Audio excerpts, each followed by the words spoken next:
Hello students, हम लोग फिर आ गए हैं क्रॉनिक पेनी मॉडल डिस्कस करने के लिए। बेसिकली काफ़ी लंबा जा रहा है और चूंकि कैलकुलेशंस हम स्टेप बाय स्टेप करना चाहते हैं, इसी वजह से लंबा हो गया। चार एपिसोड हम चार लेक्चर ऑलरेडी अपलोड कर चुके हैं। ये पांचवा लेक्चर होगा, तो हम थोड़ा सा पॉज करते हैं और रिव्यू करते हैं कि हमने बेसिकली किया क्या। क्योंकि लास्ट लेक्चर में हम उस इक्वेशन तक पहुंच गए हैं जहां से एनालिसिस करना है, उस इक्वेशन को सिंप्लीफाई करके एनालिसिस करना है। और एनालिसिस में बताएगा बेसिकली हम कर क्या रहे हैं, हमारा आउटपुट क्या है, मतलब क्रॉनिक पेनी मॉडल का रिजल्ट क्या है। ठीक है, तो रिजल्ट के एनालिसिस के पहले हम चाहते हैं कि फिर से एक बार रिव्यू कर ले कि हमने क्या क्या बेसिकली लॉ था, क्या ये मॉडल था क्या।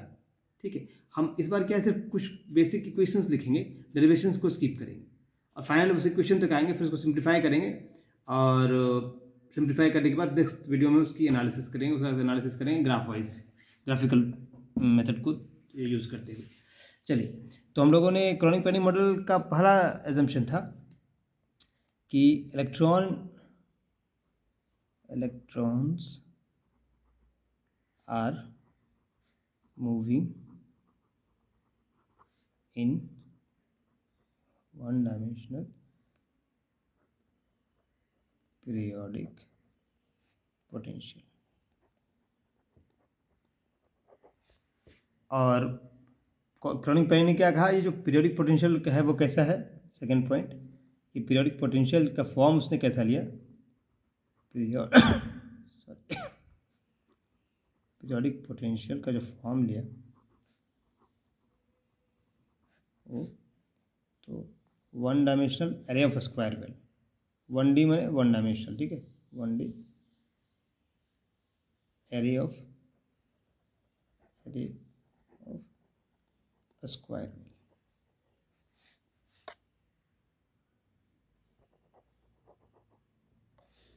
ठीक है, 1D ऑफ स्क्वायर वेल्स कर सकते हैं। और इसमें पीरियोडिसिटी क्या थी वो हम अभी करते हैं। पहले इसका डायग्राम बना दें, ग्राफ बना लें इसका पीरियोडिक पोटेंशियल का। ये ऐसे कर दीजिए।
इस एक्सिस में हमने रखा है पोटेंशियल को। ये हमारा V नॉट है, ये ओरिजिन पॉइंट है, क्रिस्टल लैटिस क्रिस्टल है, ये -P है। ये रीजन 1 था और ये रीजन 2 था, ऑलरेडी हम कर चुके हैं सब डिवीजन। और ये हमारा x एक्सिस है। और इलेक्ट्रॉन की एनर्जी क्या ले रहे हैं, इलेक्ट्रॉन की एनर्जी हम E ले रहे हैं।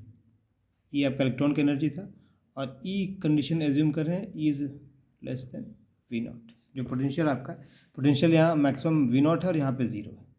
ठीक है, पोटेंशियल का फॉर्म अगर आप लिखें मैथमेटिकली तो थर्ड पॉइंट में हम लिख सकते हैं Vx इज इक्वल टू 0। कहाँ से कहाँ, x आपका 0 से a के बीच में रहेगा तो 0 है। और यहाँ पे पोटेंशियल V नॉट है, and V not at -B2, ये -B है, x2 0। और साथ में कंडीशन क्या थी कि जो पीरियोडिक पोटेंशियल उसकी पीरियोडिसिटी वही होगी जो क्रिस्टल की पीरियोडिसिटी है। मतलब क्या है, फोर्थ पॉइंट में था Vx plus a is equal to Vx। ठीक है, इसके बाद हमने क्या किया था, रीजन 1 एंड 2 में श्रोडिंगर इक्वेशन लिखे थे। तो श्रोडिंगर इक्वेशन जो हमने फाइनल लिखा था उसको हम लेके आते हैं। हमारा श्रोडिंगर इक्वेशन रीजन 1 में आया था। रीजन 1 में वो आया था d2 psi1 by dx square plus alpha square psi1 equal to 0, जहाँ पे अल्फा स्क्वायर की वैल्यू क्या थी, where alpha square is equal to 2 mass of by E energy है of electron M mass of the electron. ठीक है। Second reason में हमारे पास क्या श्रोडिंगर इक्वेशन आया था, वो कुछ इस तरीके का आया था d2 psi2 by dx square minus beta square psi2 is equal to 0, जहाँ बीटा क्या था, वेयर बीटा स्क्वायर को हमने किसको एज्यूम किया था, 2m v0 minus E by H square. अब देखिए जो वीडियो, ये वाला वीडियो ही सब देख रहे हैं, पिछले के वीडियो नहीं देखें, ये कैसे आ रहा है क्या आ रहा है, वो हमारे मतलब वीडियो शुरू के देखेंगे, पार्ट 1 पार्ट 2 पार्ट 3, तो आपको सारा कुछ क्लियर हो जाएगा। हम यहाँ सिर्फ रिवीजन कर रहे हैं ताकि हम जो हमारे पास फाइनल रिजल्ट आया है उस रिजल्ट को हम सिंप्लीफाई करेंगे और नेक्स्ट लेक्चर में हम उसको इंटरप्रेट करेंगे। क्योंकि लेक्चर बहुत लंबा हो जाएगा तो फिर अच्छा नहीं रहेगा, इसलिए हम चाहते हैं लेक्चर आधे घंटे के आसपास का हो, 30 मिनट 35 मिनट का हो। चलिए ये हो गया। इसके बाद हमने क्या किया था कि एक ब्लॉच फंक्शंस के बारे में डिस्कशन किया था। ब्लॉच ने क्या कहा था, ब्लॉक या ब्लॉच ने क्या कहा था कि अगर जो पोटेंशियल पीरियोडिक हो तो वेव फंक्शन हमेशा एक स्पेशल काइंड का स्पेशल फॉर्म होता है वेव फंक्शन का, और वो फॉर्म ब्लॉच ने दिया, इसलिए वो ब्लॉच फंक्शन या ब्लॉच फॉर्म कहलाता है। ठीक है। Since the potential is periodic the wave function must be of the form of blotch function. और ब्लॉच फंक्शन का फॉर्म क्या था, ये इसको हम लोग 5th पॉइंट कंसिडर कर लेते हैं, इसको 6th पॉइंट कर लेते हैं। क्या है ब्लॉच फंक्शन,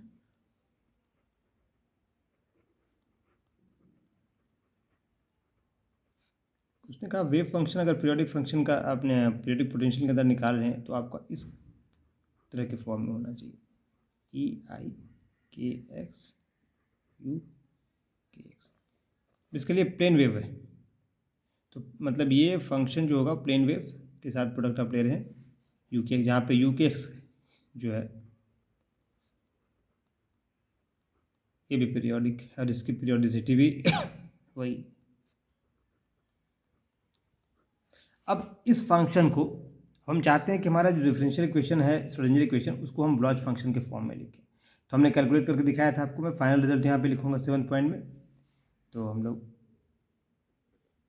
ये हमने 7 पॉइंट में लिखा है कि ब्लॉच फंक्शन के फॉर्म में हमने रीजन 1 के श्रोडिंगर इक्वेशन कन्वर्ट किया तो ये आएगा, और ब्लॉच फंक्शन के फॉर्म में हम रीजन 2 के श्रोडिंगर इक्वेशंस को कन्वर्ट करेंगे तो ये आएगा, जहाँ u1 एंड u2 जो हम देख रहे हैं वो आपका है रिप्रेजेंट करता है यू के एक्स का रीजन 1 में वैल्यू और यू के एक्स का रीजन 2 में वैल्यू।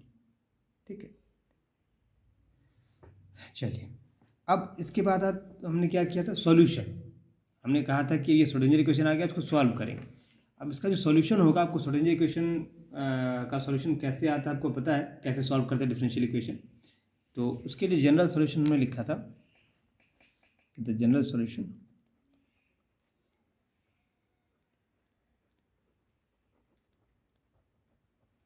रीजन 1 के लिए हमारे पास आया था u1, ये आया था a e का पावर i अल्फा माइनस के एक्स बी अल्फा प्लस के एक्स फर्स्ट रीजन के लिए। एंड सेकेंड रीजन के लिए क्या आया था, फर्स्ट सेकेंड रीजन के लिए क्या आया था, u2 आया था आपके पास c e का बीटा माइनस आई के एक्स प्लस डी ई पर माइनस बीटा प्लस आई के एक्स, सेकेंड रीजन का। अब हमारे पास जो कॉफिशिएंट कॉन्स्टेंट्स हैं A B C D constant है, इसको निकालने के लिए हमने बाउंड्री कंडीशन अप्लाई किया था। और बाउंड्री कंडीशन हमारे पास क्या था, बाउंड्री कंडीशन था कि वेव फंक्शन जो है और उसका डेरिवेटिव, वेव फंक्शन और उसका डेरिवेटिव बाउंड्री पे कंटिन्यूअस होगा, वेव फंक्शन और उसका डेरिवेटिव बाउंड्री पे कंटिन्यूअस होगा। तो हमने ये हम 7th 8th पॉइंट रख देते हैं। और 9th पॉइंट में क्या आया था, हमने एक कंडीशन लिखा था u1 0 is equal to u2 0 and फिर इसका डेरिवेटिव भी du1 by dx, u1 at 0 u is equal to u2 at 0 और ये x is equal to 0 du2 by dx at x is equal to 0।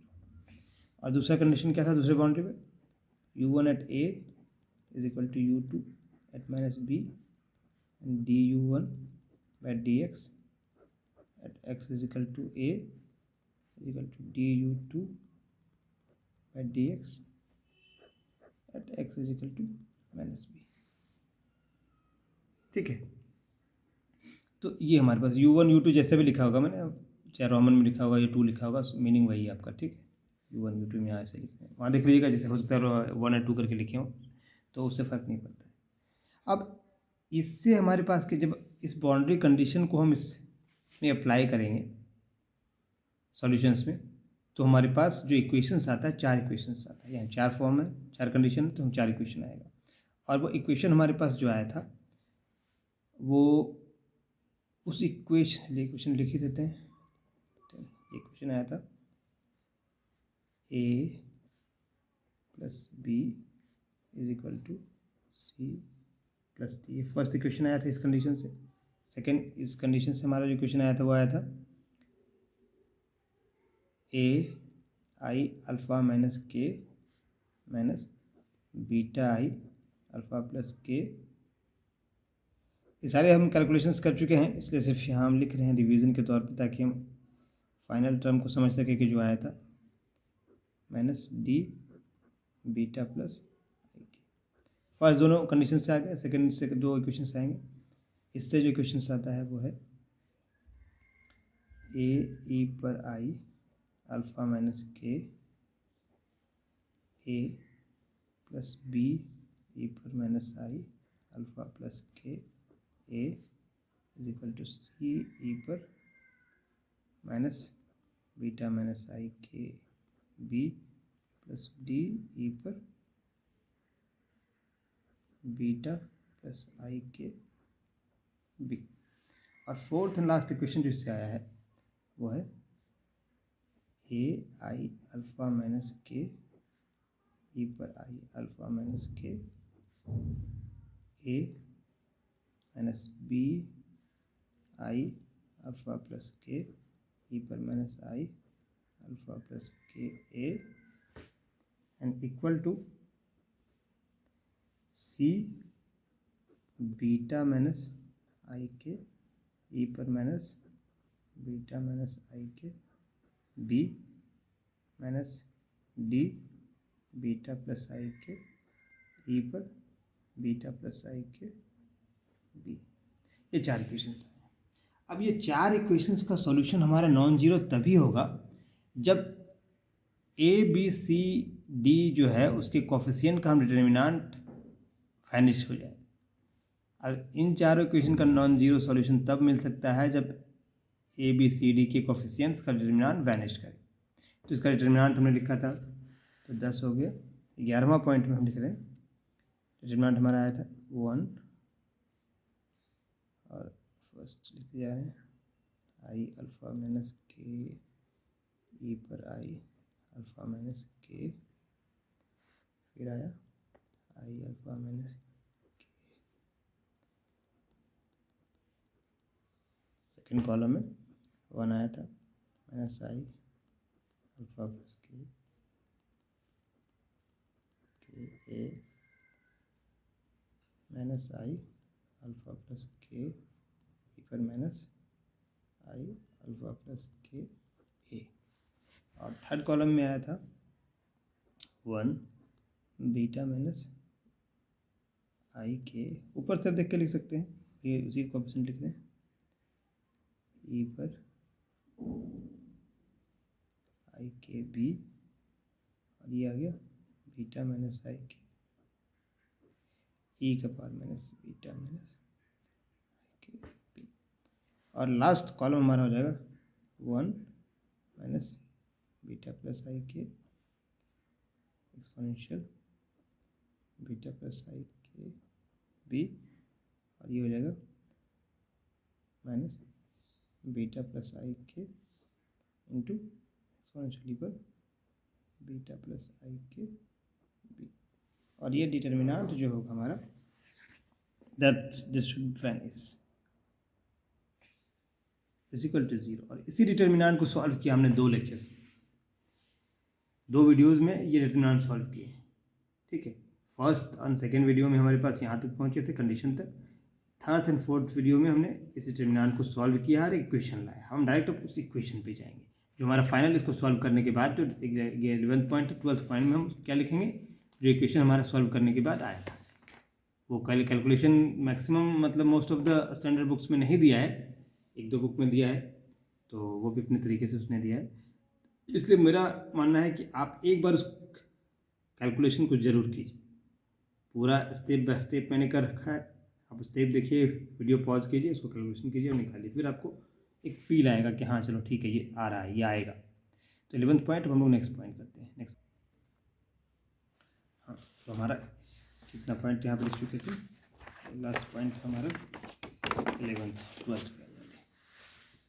12th point में क्या है, determinant का solution, direct जो सॉल्यूशन रिजल्ट आया था उससे हम लिख रहे हैं। रिजल्ट हमारे क्या आया था, beta square minus alpha square 2 alpha beta sine alpha A sine hyperbolic beta B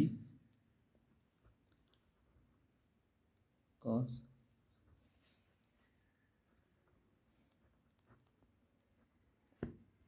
is equal to,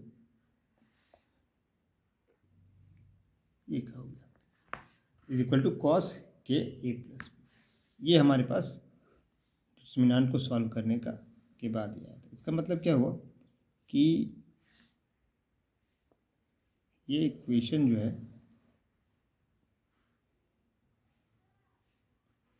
condition है कि अगर ये इक्वेशन सेटिस्फाई हो रहा है तब आपका वो जो मॉडल का सॉल्यूशन इक्वेशन लाए हैं उसका सॉल्यूशन होगा। तो अब ये क्वेश्चन थोड़ा कॉम्प्लिकेटेड लग रहा है, ठीक है। क्रॉनिक एंड पेनी ने क्या किया, इसे फिर सिंप्लीफाई करने के लिए कुछ एजम्पशंस लिए। ऑलरेडी वो एजम्पशंस ले चुके हैं, क्या, वन डायमेंशनल पोटेंशियल है आपका, square well array of square well potentials है, ठीक है। अब फिर उसने यहाँ पे एज्यूम किया इस इक्वेशन के सिंप्लीफिकेशन के लिए कि जो एनर्जी है वो लैटिस साइड पे 0 है और उनके बीच V नॉट है। यहाँ पे क्या सिंप्लीफिकेशन के लिए क्या, for simplification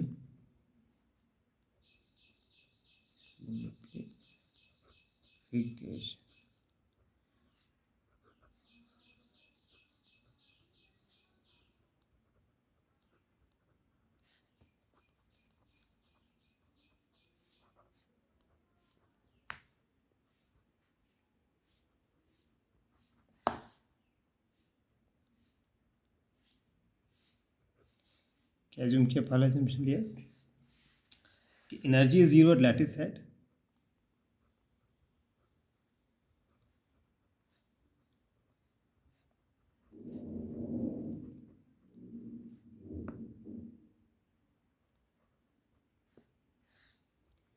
and equal to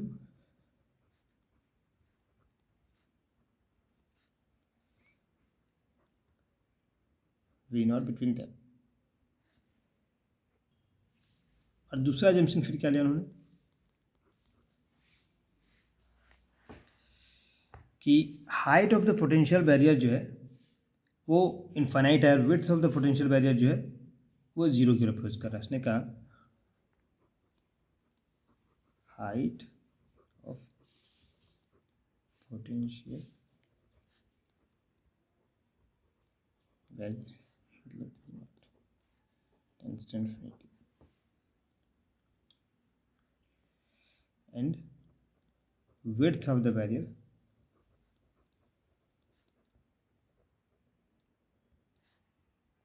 b, ये आपका हो रहा है 0, लेकिन ये दोनों का प्रोडक्ट है V not B, that must be finite.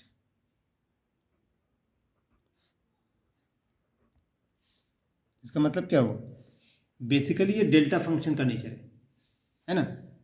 Delta function में क्या होता है, पीक होता है ऐसे। डेल्टा फंक्शन कैसा होता है, ऐसे पीक, ऐसे यहाँ पे जीरो, एकदम स्टीप पीक इस टाइप, या पूरा कभी कभी ऐसे दिखाते हैं एकदम स्टीप पीक ऐसे।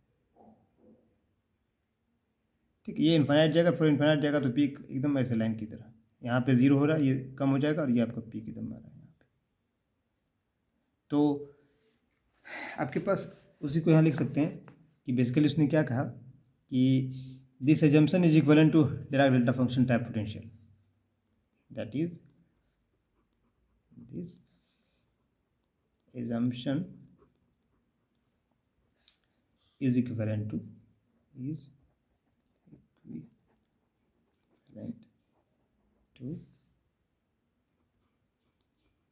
Dirac delta function type potential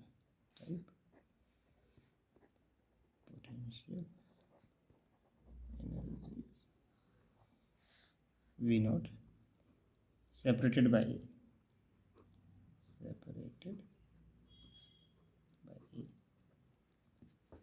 The potential energy being zero in between and delta function spikes. तो जो है कि the potential energy delta function spikes के बीच में potential energy zero, the potential energies being zero in between the delta function spikes, मतलब जैसे कि एक ऐसे हो गया, यहाँ ऐसे इस टाइप से आ रहा है, एक और पीक होगा, मतलब ये और कम होना चाहिए। ठीक, ये यहाँ पे जीरो है, यहाँ पे maximum, being zero in between the delta function spikes.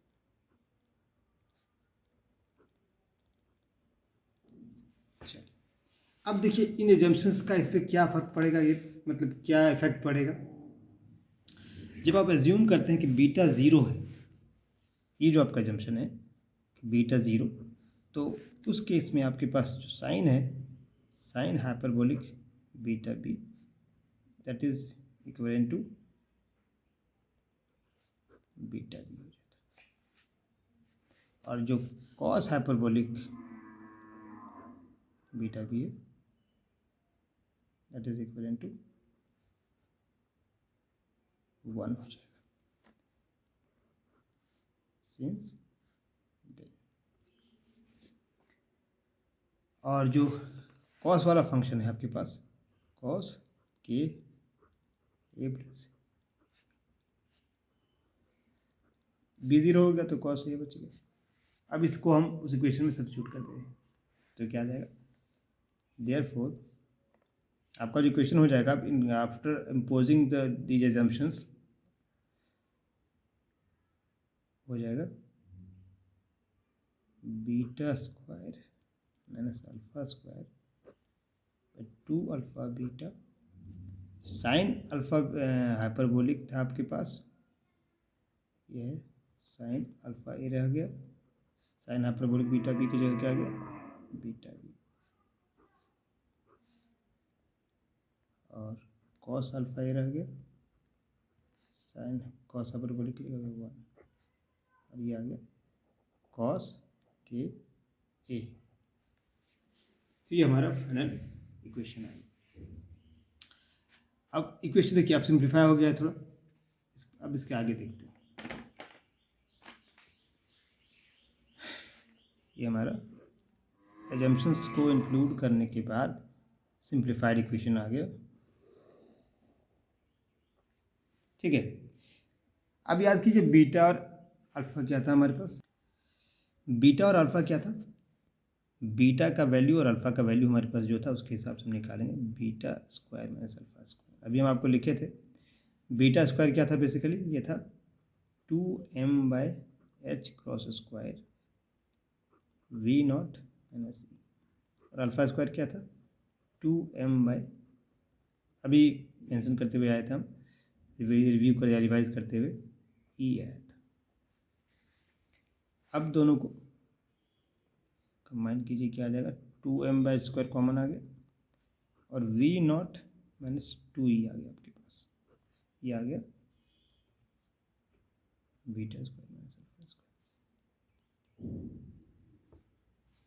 अब यहाँ फर्दर एजम्पशन है, मतलब सोचिए ये काफ़ी, अगर आप एजम्पशंस नहीं लें तो इतना कॉम्प्लिकेटेड होगा कि सॉल्व करना और कंक्लूड करना बहुत मुश्किल होगा। तो अगेन यहाँ पे एक एजम्पशन लिया है सिंप्लीफिकेशन के लिए कि बेसिकली ये एजम्पशन शुरुआत में ही लिया गया था।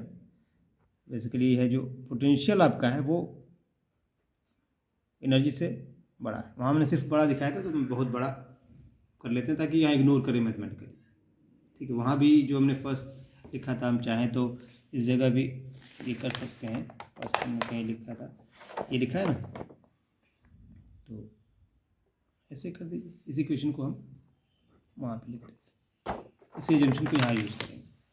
तो क्या है, V0 is much greater than E। तो अगर V0 is much greater than E है, सिंस देयरफॉर क्या होगा, V0 माइनस 2E जो हमारा होगा वो V0 होगा, बहुत बड़ा है तो इसको इग्नोर करते हैं। तो हमारा जो form beta square minus alpha square क्या आ जाएगा, तो beta square minus alpha square क्या आ जाएगा, उसको देखिए, ये आ जाएगा therefore beta square minus alpha square is equal to 2m/V0। ये आपके पास आ गया। अब इसको सब्स्टिट्यूट कर दिए उस इक्वेशन में, तो क्या आ जाएगा, देयरफॉर जहाँ बीटा स्क्वायर लिख दीजिए 2m/V0/h²। और हमारे पास जो बीटा भी था, या 2 अल्फ़ा बीटा भी था साथ में, 2 अल्फ़ा बीटा हो गया, और साइन अल्फ़ा ए था, बीटा बी था, plus cos alpha A is equal to cos K A था। अब देखिए कुछ कैंसिल होगा, ये बीटा बीटा कैंसिल कर दीजिए, तो क्या आ जाएगा यहाँ पे आपके पास, ये 2 भी कैंसिल कर दीजिए,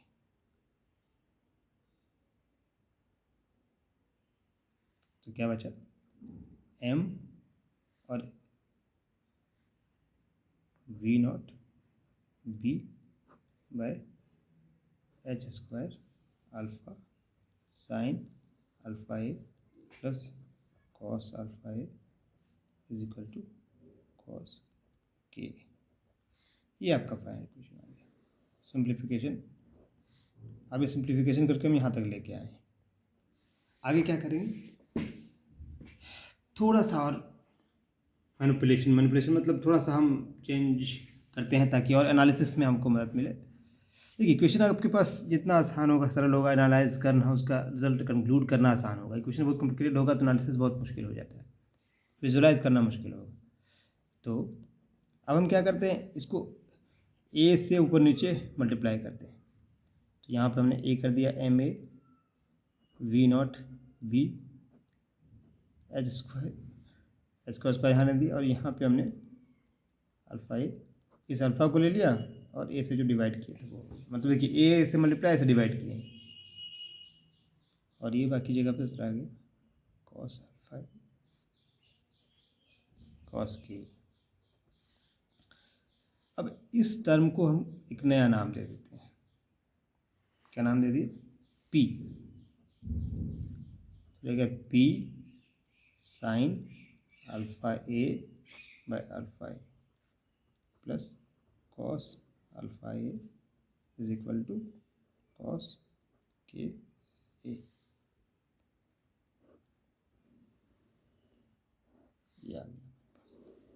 where P is where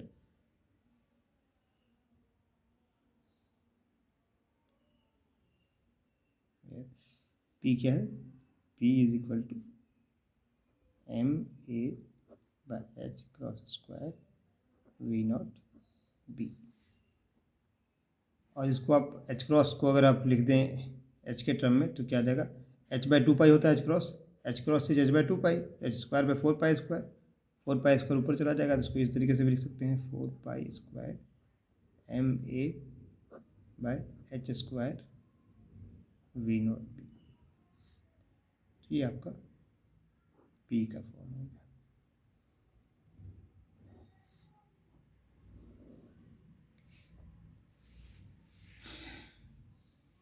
तो हमने बेसिकली क्वेश्चन नंबर लेके चले होंगे। इक्वेशन नंबर हमने शुरू में कुछ रखा था, उसके बाद से फिर 1 2 3 कुछ रखा था, तो उसको हम ध्यान नहीं कि क्या क्या लेके रखे। प्रॉब्ली लास्ट पहले तो 1 2 3 7 8 लेके आए थे, बाद में फिर 1 2 किए थे, तो उसको छोड़ इग्नोर करते हैं। अब हम सिर्फ इन दोनों इक्वेशंस का एनालिसिस करेंगे नेक्स्ट वीडियो में, नेक्स्ट लेक्चर में। ये हमारा फाइनल रिजल्ट आ गया और यही इक्वेशन आपको देगा जो band theory of Kronig Penney model है उसका रिजल्ट्स। तो इसी टर्म का हम एनालिसिस अपने नेक्स्ट लेक्चर में करेंगे और वो वीडियो भी हम अपलोड, मतलब आज ही हम वो रिकॉर्ड करके और दोनों वीडियो साथ ही अपलोड करेंगे। ठीक है, चलिए तो इसके लिए इतना ही, आज के लिए इतना ही, आज के लिए इतना ही नहीं, मतलब इस वीडियो के लिए इतना ही। फिर ओके।